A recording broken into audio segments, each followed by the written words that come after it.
The Battle of Trenton, fought on December 26, 1776, is one of the dramatic engagements of the American Revolutionary War. The battle, which took place in the bleak middle of winter during a time of crisis for the Continental Army, turned the tide of the war, restored American morale, and demonstrated General George Washington's leadership and willingness to take bold action. Though small in comparison to later battles, Trenton had a massive psychological and political impact. It gave the American cause a much-needed victory, rekindled public support for independence, and persuaded many soldiers to re-enlist just as the army was on the verge of collapse. The year 1776 had begun on a high note, with the American Declaration of Independence in July. However, by late summer and fall, the Revolutionaries' war efforts had taken a turn for the worse. General William Howe's British forces defeated Washington's army in a series of battles near New York City, including the Battle of Long Island in August and the Battle of White Plains in October. In mid-November, the British captured Fort Washington, killing nearly 3,000 American troops, followed by Fort Lee on the New Jersey side of the Hudson River.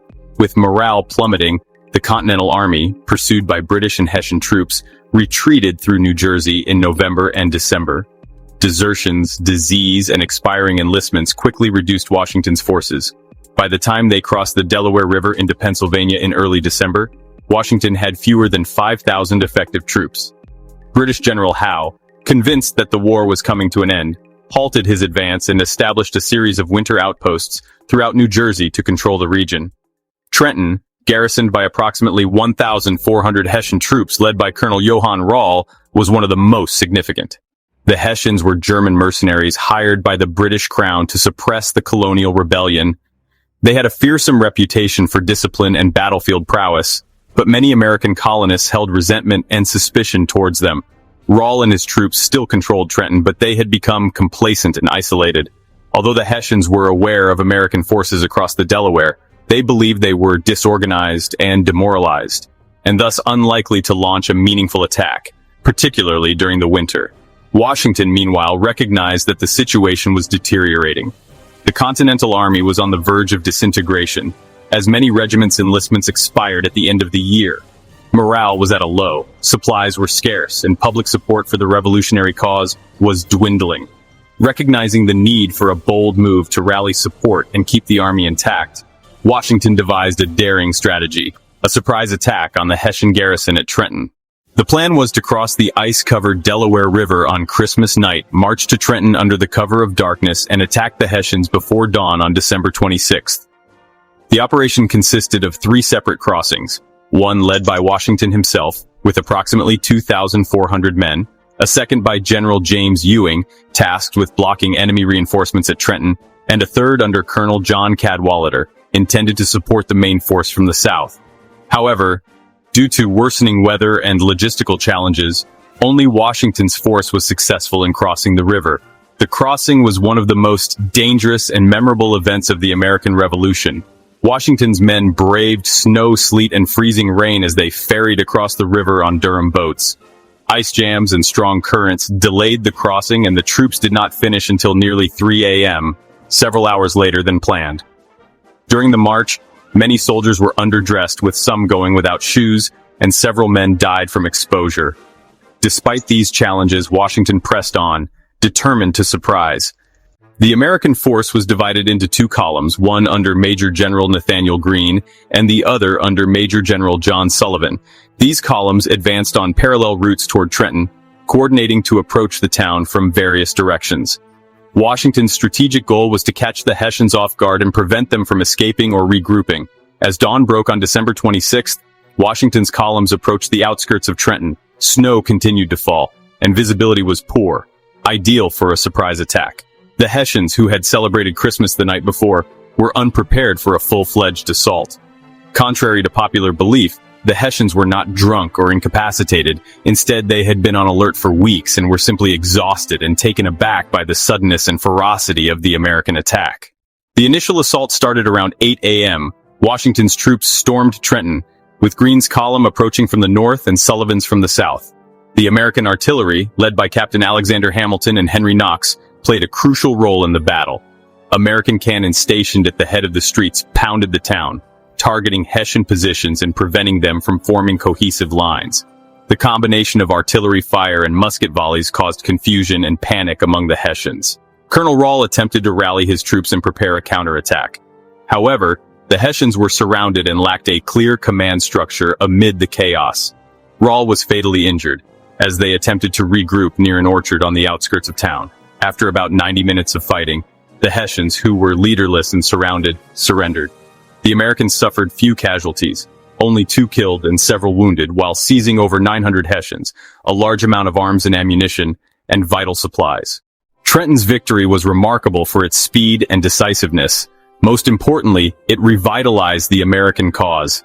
The psychological impact was enormous. After months of defeat and retreat, the Continental Army scored a stunning and morale-boosting victory.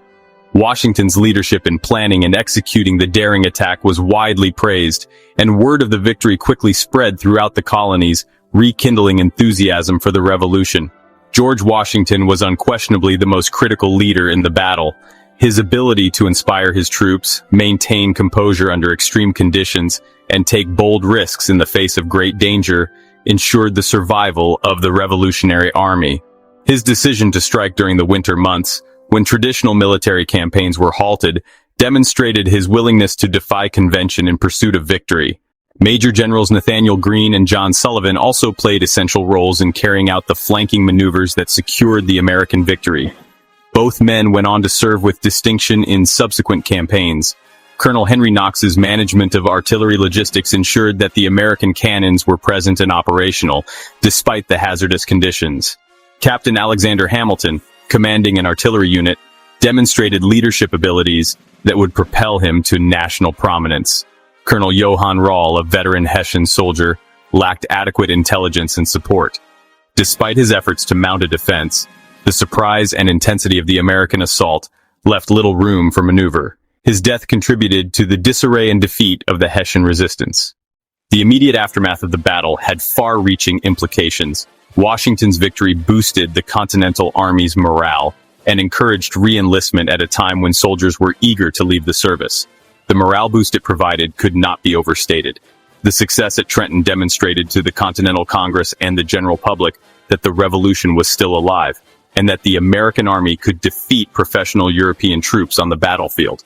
Furthermore, the victory persuaded foreign powers, particularly France, that the American cause was viable. Although French military support did not arrive until 1778, the victories in Trenton and the subsequent events of the winter of 1776-77 were critical in shaping international perceptions of the war. They showed that the colonists could resist British forces, and that the war would not be a quick and easy suppression of rebellion. Recognizing the importance of maintaining momentum, Washington made another bold move after his victory at Trenton. On the night of December 30th, he crossed the Delaware River and retook Trenton. Anticipating a British counterattack, he set up defensive positions south of Assunpink Creek. On January 2, 1777, British General Charles Cornwallis launched an assault that resulted in the Second Battle of Trenton. Washington fended off repeated British attacks during the day before staging another surprise night march, slipping away and launching a dawn attack on Princeton the following morning. This second victory, known as the Battle of Princeton, boosted American morale and concluded what became known as the 10 Crucial Days. The Trenton and Princeton victories transformed the Revolutionary War. The Continental Army gained confidence, Congress regained trust in Washington, and public support for the war effort increased dramatically. Washington's leadership was reaffirmed, and the Revolution's mythos, the image of ragged but determined soldiers fighting for liberty against a mighty empire, was solidified. In terms of historical significance, the Battle of Trenton demonstrated that even minor symbolic victories can have a significant impact on morale, recruitment, and political support. It also showed the effectiveness of unconventional warfare, surprise attacks, and winter campaigns, which were uncommon in European conflicts at the time. The success at Trenton also laid the groundwork for Washington's long-term strategy of mobility, calculated risk, and prioritizing army preservation over territorial gains.